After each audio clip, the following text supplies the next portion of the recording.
Salam sejahtera untuk kita semua. Salam nama budaya dan salam harmoni. Sebelumnya, perkenalkan nama saya Ahmad Wilayasa dengan NIM 21170511194 dari Rombel 14 Agama Hindu, di mana di sini saya akan menjelaskan mengenai Pancasrada.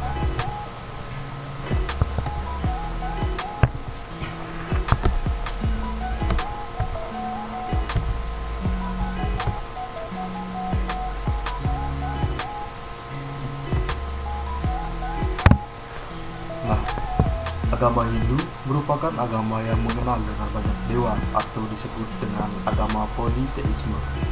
Akan tetapi, Dewa Trimurti lah yang paling dikenal dalam ajaran agama Hindu.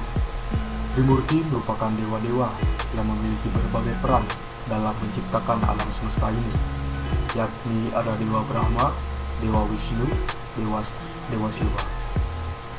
Dewa Brahma dikenal sebagai sang dewa pencipta alam semesta, sedangkan Dewa Wisnu sebagai dewa sang pemelihara, kemudian Dewa Siwa sebagai dewa pelebur alam semesta. Dari ketiga perwujudan ini merupakan suatu manifestasi dari kebesaran Tuhan Yang Maha Esa atau Ide Sang Yang Dewasa, dan menurut agama Hindu sendiri, Tuhan itu tiada duanya, namun hanya saja disebut sebagai berbagai nama.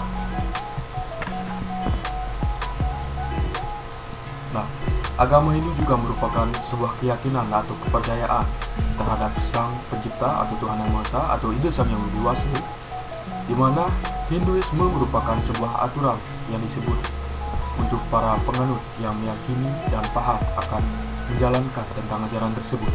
Agama Hindu di dunia untuk mayoritas masih dipegang oleh negara di bagian Asia Selatan, yakni India dan Nepal. Namun untuk di Indonesia sendiri, agama Hindu hanya sebagai minoritas saja, karena hampir seluruh masyarakat Indonesia memeluk agama Islam sebagai ajaran mereka.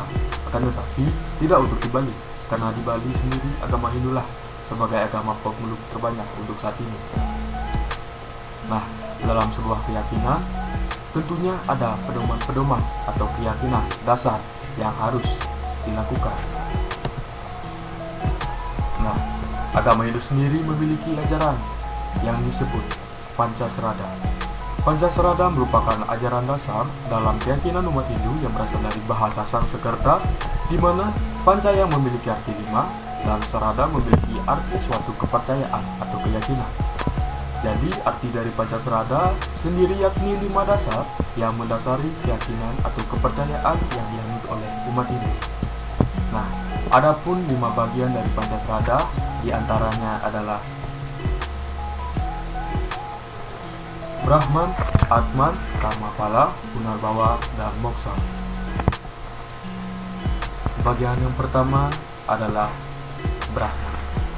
Brahman memiliki arti yakni para umat Hindu mempercayai bahwa hanya ada satu Tuhan, sebagaimana telah tertulis dalam Chandogya Upanishad 4.2.1, yaitu Ekam Eva Avityam Brahman, yang artinya Tuhan itu hanya satu, tidak ada kedua. Kemudian dalam Yajurveda 17.27 juga tertuliskan Yudhivanam Namada Eka Eva, yang artinya ia adalah satu dan ia disebut dengan banyak nama. Nah, masih banyak lagi tulisan-tulisan dan doa-doa yang menjelaskan dengan jelas bahwa para umat Hindu percaya akan adanya satu Tuhan dalam semesta ini. Nah, kemudian ada Atman. Atman atau Atma merupakan sebuah jiwa atau roh yang terdapat dalam tubuh kasar semua makhluk hidup di seluruh dunia atau alam semesta. Atman merupakan sebuah percikan api kehidupan dari Tuhan Yang Maha Esa atau Ide Sang Yang Dewasa, sehingga dari keseluruhan makhluk hidup yang ada di dunia ini, sesungguhnya seluruh percikan kehidupan itu merupakan berasal dari Sang Pencipta atau Ide Sang Yang Dewasa. Atman sesungguhnya bersifat kekal atau abadi dan sama, sehingga dalam proses kehidupan dikenal dengan sebutan reinkarnasi, di mana reinkarnasi itu sesungguhnya sebuah kehidupan kembali dengan Atman yang sama, namun dengan kehidupan sebelumnya. Nah, kemudian ada Punarbawa. Punarbawa merupakan sebuah keyakinan bahwa pada semua makhluk hidup akan mengalami reinkarnasi. Dikarenakan reinkarnasi ini sendiri disebabkan oleh hasil perbuatan makhluk hidup itu sendiri di masa lalu, baik yang ia lakukan pada saat itu menjalani hidup maupun apa yang dilakukan pada saat ia menjalani kehidupan sebelumnya. Nah, dalam ajaran tersebut bisa dikatakan secara halus bahwa makhluk hidup itulah yang menentukan nasib yang akan ia jalani, sementara Tuhan akan menentukan kapan hasilnya diberikan, baik semasa hidup maupun setelah reinkarnasi. Nah, kemudian ada karma pala. Karma pala sendiri terdiri dari karma dan pala. Karma merupakan sebuah perbuatan dan pala adalah hasil dari perbuatan. Jadi karma pala merupakan sebuah hasil yang diperoleh dari apa yang pernah kita telah perbuat sebelumnya. Ada banyak sekali sebab akibat yang kita lakukan dan terima dalam hidup ini. Jika kita melakukan sesuatu dengan positif dan niat yang baik, pasti hal baik juga yang akan menghampiri kita. Namun, jika melakukan sesuatu dengan tujuan yang buruk, hasil buruk pun akan kita terima.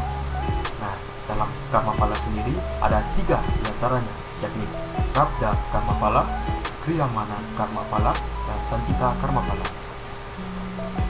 Yang pertama adalah prabda karma pala, merupakan segala perbuatan yang telah kita lakukan, baik perbuatan baik maupun buruk, baik kepada diri sendiri atau bukan, akan kita terima pada saat ini juga, sehingga jarak antara melakukan dan hasil dari perlakuan kita tidak dalam waktu yang lama. Nah, kemudian ada kriyamana karma pala. Kriyamana karma pala merupakan segala perbuatan yang telah kita lakukan dalam kehidupan ini, akan kita terima hasilnya pada saat kita sudah meninggal. Nah, hasil dari perbuatan selama kita hidup memang tidak semuanya kita terima di masa hidup. Nah, kemudian yang ketiga adalah sancita karma pala. Sancita karma pala adalah semua perbuatan yang telah kita lakukan, hasilnya akan kita terima suatu saat nanti pada saat reinkarnasi, yaitu saat kita terlahir kembali untuk menjalankan kehidupan lainnya dan untuk menerima hasil karma atas perbuatan kita di kehidupan sebelumnya. Dalam umat Hindu memiliki kepercayaan bahwasannya ketika makhluk hidup terlahir di dunia atau di alam semesta ini, mereka sebenarnya sedang menerima apa yang telah diperbuat di kehidupan sebelumnya.